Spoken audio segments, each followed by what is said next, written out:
Kia ora koutou, I tēnei pō, kei te whakaako te tai Karakia, ko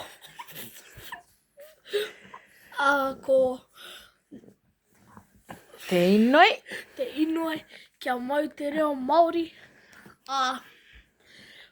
ka mahi ahau tuatai, ka whāmai koutou,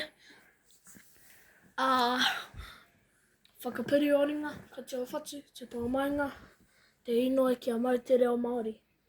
Nāu e te atua ka harawa, iho mai ngā reo, o tēnā iwi, o tērā iwi, puta noa I te ao.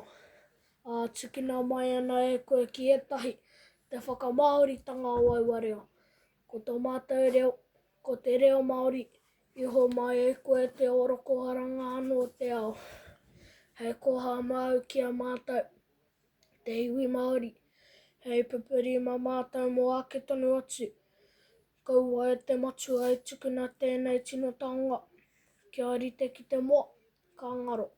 Engari whakakahangi a mātou katoa, ki te ako, ki te pipiri, kia mau, kia ita, hei koha ma mātou ki te ao, kia koe anō hoki, tēnā koe te oranga, te kingi tahina, me te tama, me te wairua tapu, kotahi anō atua, ke tonu atu, āmine.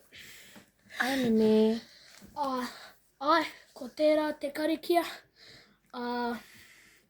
ka kite, ai, laters.